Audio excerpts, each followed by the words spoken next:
Okay, welcome back, Chevra. We're starting Sech Shabbos Parak Ches, Mishnah Aleph. Hamoitzi Yayin Kedem Zigas HaKois. So continuing from the last parak, this parak also is going to list the minimum shiurim that are considered chashuv in regard to the malacha of Eitzah. So Hamoitzi Yayin Kedem Zigas HaKois. One who takes out undiluted wine is mechuyev if it's enough that when mixed with 3 parts water it will produce a cupful, which is a revius.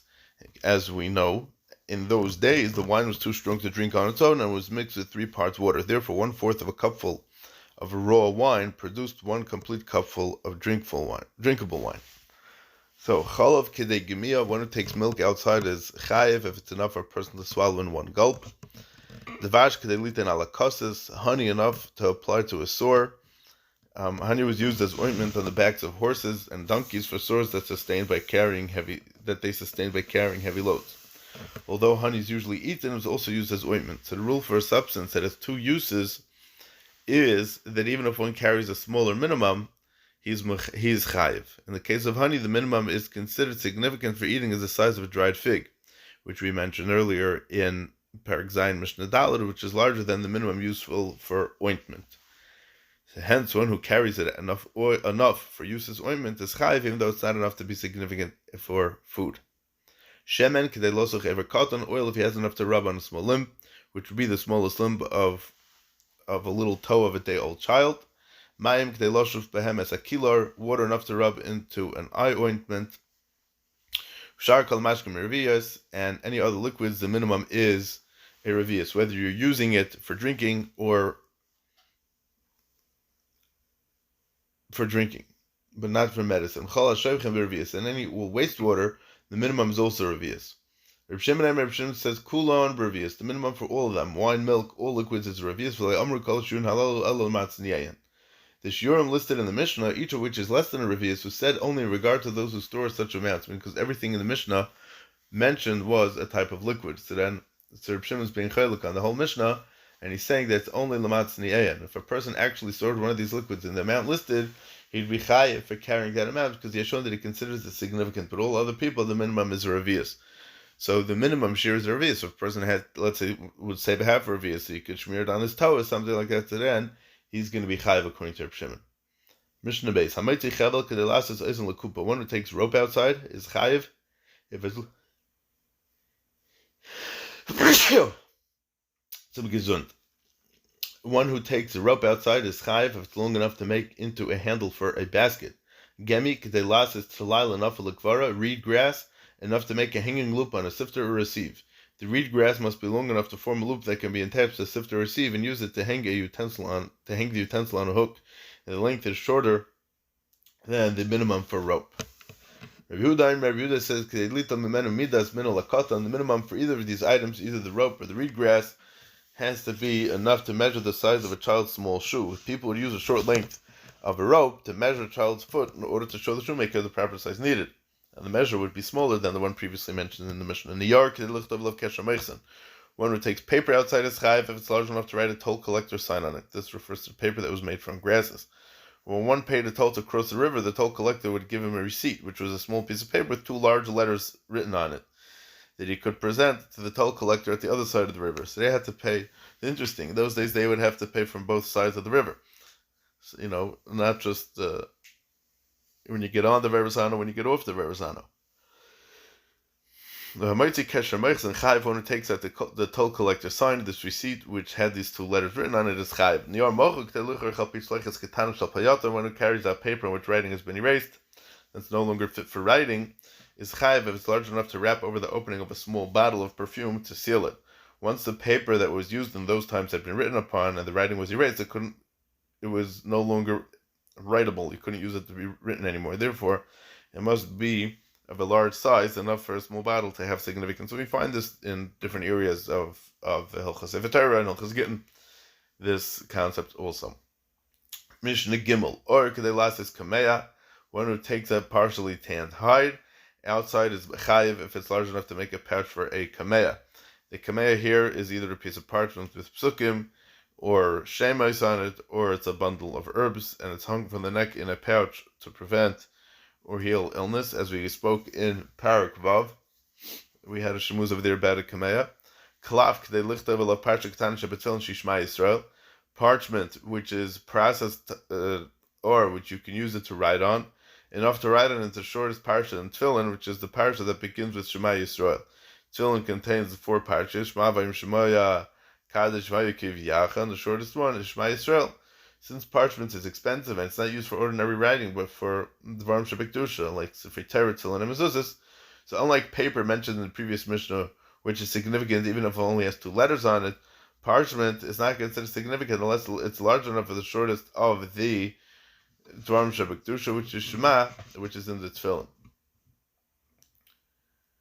And the Tefillin that we're referring to over here is obviously Tefillin Shel Reish, because in the Tefillin Shel Yad, all the parshas are written in one klaf, Mashenk, and Tefillin Shel Reish, each one is written in separate klafs, in separate pattern. Ink enough to write 2 letters. Although when a person usually writes more than 2 letters, this amount of ink is significant because, as we mentioned earlier, that there were times when a person had only to write 2 letters, and it's enough of a meleches machsheves to be chayiv on Shabbos somebody's kaisev shtei oisiyos, as the Mishnah said in Perek Zayin. Chayil kedei lichayil ayin achas. Chayil, in English they translate it to be kohl, Kohl, which is eye makeup, enough to paint one eye. 1 eye's worth of makeup is considered significant because some women would wear a veil that covered all but 1 eye, and they would paint only that eye. Mishnah Daled. Devek. When it takes glue outside its chayiv, if there's enough to put on the end of a board that's used to trap birds, they would attach a small board to the end of a long pole and apply glue to the bird.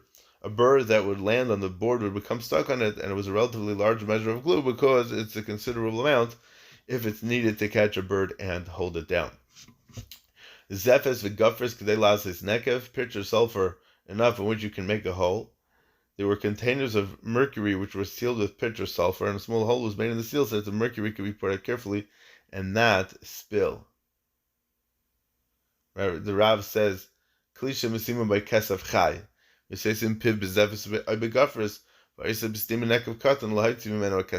that's why you need to have enough in which to make a hole. So pitch or sulfur is considered significant if its quantity is enough to form a large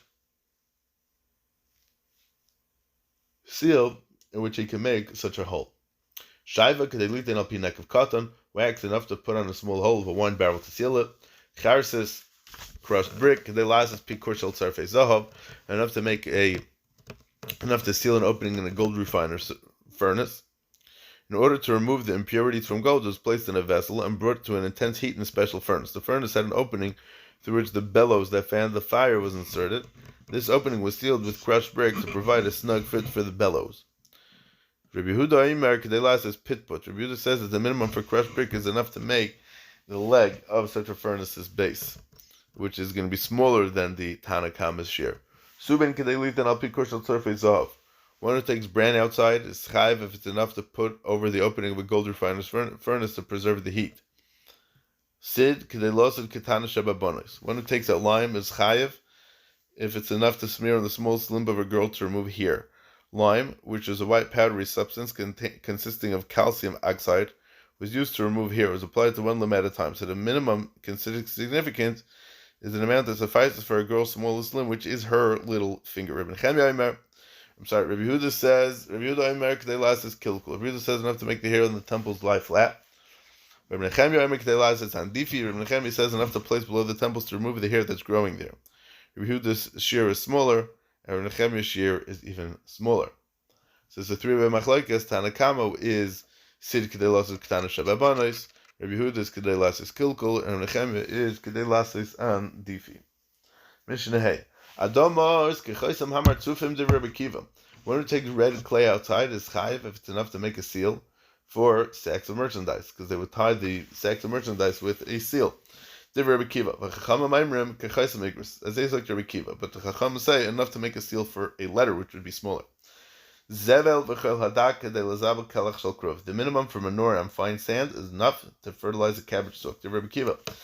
They like Rabbi Kiva. Chamer kedel zabel kreish. The Chacham say enough to fertilize a leek. In both cases, the minimum shear said by the Chachamim is smaller than Rabbi Kiva. The minimum for coarse sand is enough to add to a full trowel of lime to form plaster. This is the amount of sand that one trowel full of plaster made from a lime sand mixture. Kona kedelas is called. The minimum for a reed is one large enough to make a pen. If the reed was thick or broken, which means that it cannot be used as a pen, it must be large enough to cook the most easily cooked egg, which is chicken egg. Less heat is needed to cook a chicken egg than other eggs. And after it has already been mixed with oil and placed in a preheated pan. The broken reed is fit only for firewood, and this is the minimum measure for firewood, as we'll see later. Mishnah Vav. Etzem kedelas is tarvod.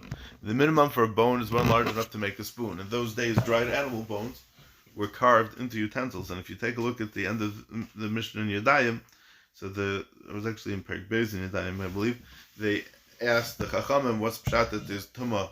So he said, well, you would take your mother and father and turn them into bones. So we don't do that. Rabbi Yehuda says that it needs only to be large enough to make the tooth of a key, which would obviously be smaller. Keys were made of wood into which teeth of bone were inserted. Less bone is needed for this than to make a whole spoon.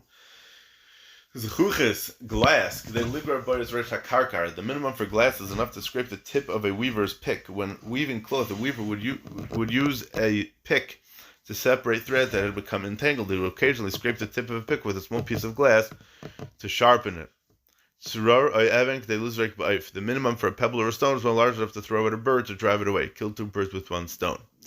Rabbi Eliezer said it must be large enough to throw at an animal to drive it away, which obviously would need to be bigger. Rabbi Eliezer Yaakov holds that a person wouldn't bother throwing a stone at a bird to drive it away because simply screaming at it would chase it away. Therefore, a stone is not significant unless it's large enough to drive away an animal, as the old legend or myth goes, that if you throw a rock at a deer and you hit it in the nose, it's going to die. So, if a deer is chasing you, so maybe there's a little bit of a makar to it over here. Okay. Mishnah Zayin Cheres Kedelitin Patzim Lachavere. The minimum for a shard of earthenware is enough to place between one board and another in a stack of boards.